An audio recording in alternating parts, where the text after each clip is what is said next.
Hello friends, my name is Amit Kumar.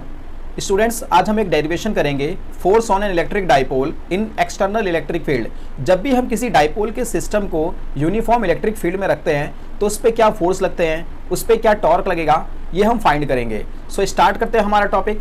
सबसे पहले हम कंसिडर कर लेते हैं कि हमने एक यूनिफॉर्म इलेक्ट्रिक फील्ड कंसिडर किया है। यहाँ पे यूनिफॉर्म इलेक्ट्रिक फील्ड है एंड इस पर हमने एक डाइपोल के सिस्टम को रखा है -q एंड +q चार्ज। इनके बीच का जो सेपरेशन है सपोज कर लेते हैं वो 2a है। अगर ये डिस्टेंस 2a है, इसी तरह से ये जो डाइपोल का सिस्टम है ये इलेक्ट्रिक फील्ड के साथ थीटा एंगल फॉर्म कर रहा है। अगर ये एंगल थीटा है तो ये एंगल भी क्या हो जाएगा, हमारा थीटा एंगल हो जाएगा। अगर हम किसी इलेक्ट्रिक फील्ड में किसी पॉजिटिव चार्ज या फिर नेगेटिव चार्ज को रखते हैं तो उस पर एक फोर्स लगता है F = QE। अगर वो चार्ज पॉजिटिव है तो उस पर पॉजिटिव फोर्स लगता है F = QE। अगर वो चार्ज नेगेटिव है तो उस पर नेगेटिव फोर्स लगेगा F = -QE।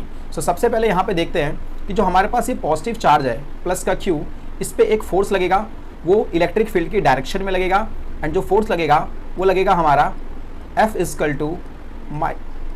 प्लस का QE।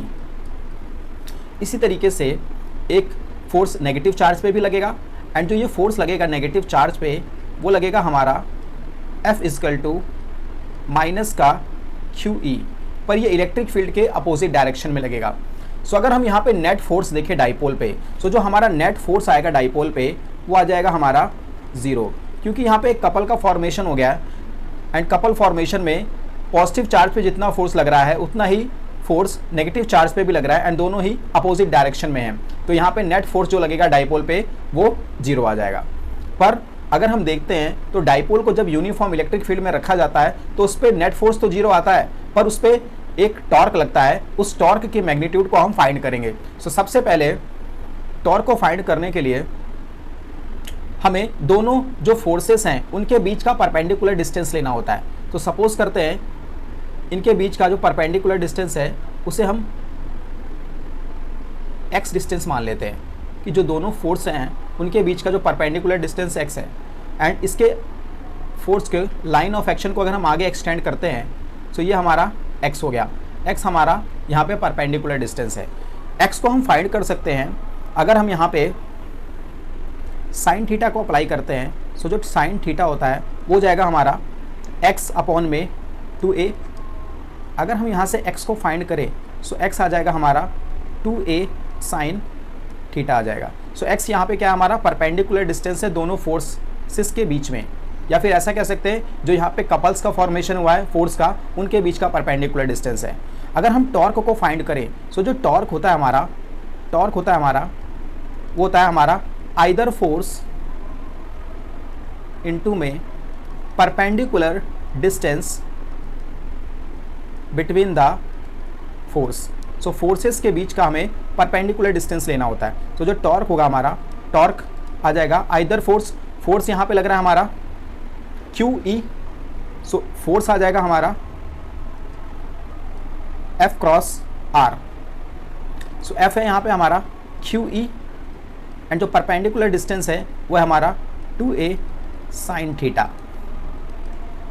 अगर हम देखें तो जो हमारा डाइपोल मोमेंट होता है, डाइपोल मोमेंट जो होता है वो होता है हमारा चार्ज इनटू में सेपरेशन बिटवीन द डाइपोल।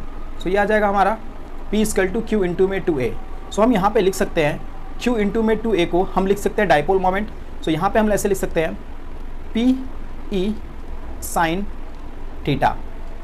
यह आ गया हमारा टॉर्क।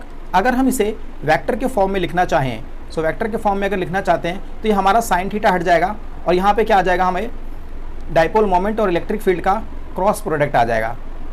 P×E ये हो जाएगा हमारा टॉर्क। जब भी हम किसी भी डाइपोल को यूनिफॉर्म इलेक्ट्रिक फील्ड के अंदर रखते हैं उस पर टॉर्क लगता है हमारा PE साइन थीटा। अगर हम देखें तो हमारा जो टॉर्क आया है वो आया है हमारा P×E। यूनिफॉर्म इलेक्ट्रिक फील्ड के अंदर अगर हम देखें तो जो नेट फोर्स आता है वो तो हमारा 0 आता है, पर एक टॉर्क लगता है जो हमारा PE साइन थीटा के बराबर होता है। अगर हम इसमें कुछ स्पेशल केसेस देखें, अगर हम इसमें कुछ स्पेशल केसेस कंसीडर करते हैं। सो फर्स्ट केस है इसमें, अगर हमारा जो डाइपोल मोमेंट है वो इलेक्ट्रिक फील्ड की डायरेक्शन में रखा हुआ है, तो इस केस में जो हमारा थीटा बनेगा, सपोज करते हैं जो डाइपोल मोमेंट है एंड जो इलेक्ट्रिक फील्ड है वो एक दूसरे के पैरेलल हैं, तो इस केस में जो हमारा एंगल बनेगा वो थीटा बनेगा हमारा 0 डिग्री। सो अगर यहाँ पे हम टॉर्क देखें तो टॉर्क आएगा हमारा PE साइन थीटा। सो यहाँ पे अगर साइन थीटा, इस केस में थीटा हमारा 0 है तो साइन 0 क्या हो जाएगा हमारा 0 हो जाएगा। तो अगर हम यहाँ पे साइन 0 डिग्री देखते हैं तो ये आ जाएगा हमारा 0। सो जो टॉर्क आएगा हमारा इस केस में आ जाएगा टॉर्क 0। सो अगर हमारा टॉर्क 0 आ रहा है तो इसको हम बोलते हैं कि ये स्टेबल इक्विलिब्रियम की कंडीशन है। इसे हम कहते हैं स्टेबल इक्विलिब्रियम की कंडीशन। इट मीन्स कि जो हमारा डाइपोल है वो इलेक्ट्रिक फील्ड की डायरेक्शन में रखा हुआ है एंड इलेक्ट्रिक फील्ड की डायरेक्शन में होने की वजह से उस पर कोई टॉर्क नहीं लगेगा। अगर हम इसमें सेकंड केस को कंसीडर करते हैं, इस केस में जो डाइपोल मोमेंट है वो पैरेलल है इलेक्ट्रिक फील्ड के, पर इस केस में अपोजिट एंगल है। सो यहाँ पे जो थीटा हो जाएगा वो आ जाएगा हमारा 180 डिग्री। अगर हमारा 180 डिग्री का केस है तो उस केस में जो हमारा थीटा आएगा 180 आ जाएगा। सो जो अगर हम यहाँ से टॉर्क को फाइंड करें तो टॉर्क आ जाएगा हमारा PE साइन थीटा। सो यहाँ पे आ गया हमारा टॉर्क आएगा PE साइन थीटा।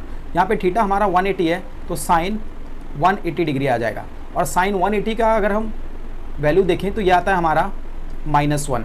सो यहाँ पे जो टॉर्क आ जाएगा वो आ जाएगा माइनस का PE। सो यहाँ पे कुछ ना कुछ टॉर्क लगेगा, वो कितना लगेगा माइनस का PE। इस केस में ये जो हमारी कंडीशन है इसे हम अनस्टेबल इक्विलिब्रियम की कंडीशन भी कह सकते हैं। सो ये जो हमारा 180 का केस है इसे हम अनस्टेबल इक्विलिब्रियम की कंडीशन कहते हैं। इसी तरह से अगर हम थर्ड केस देखते हैं तो इस केस में जो डाइपोल मोमेंट है एंड जो इलेक्ट्रिक फील्ड है उनके बीच का जो एंगल है वो 90 है। ये दोनों एक दूसरे के परपेंडिकुलर है, तो इस केस में जो थीटा हो जाएगा वो आ जाएगा हमारा 90 डिग्री। और अगर हम यहाँ से टॉर्क को फाइंड करें तो टॉर्क आ जाएगा हमारा PE साइन 90 डिग्री। साइन 90 की वैल्यू होती है हमारी 1। सो इस केस में अगर हम टॉर्क को देखें तो टॉर्क आ जाएगा PE। सो इस केस में अगर हमारा थीटा 90 डिग्री है डाइपोल मोमेंट और इलेक्ट्रिक फील्ड में, तो इस केस में जो टॉर्क आएगा हमारा वो मैक्सिमम आएगा, क्योंकि साइन 90 की मैक्सिमम वैल्यू जो होती है वो 1 होती है। साइन की जो मैक्सिमम वैल्यू होती है वो 1 होती है, और 1 वैल्यू कब आएगी हमारी, जब हमारा थीटा क्या होगा 90 डिग्री होगा। तो इस केस में जो टॉर्क आएगा वो भी हमारा क्या आएगा मैक्सिमम आएगा। एंड जो 180 का केस था इस केस में ये अनस्टेबल इक्विलिब्रियम की कंडीशन थी, या फिर इस केस में जो टॉर्क आया था वो मिनिमम आया था। सो फ्रेंड्स, मैंने जो आपको बताया डेरिवेशन, आई होप कि आपको अच्छे से समझ में आया होगा। मिलते हैं नेक्स्ट वीडियो में।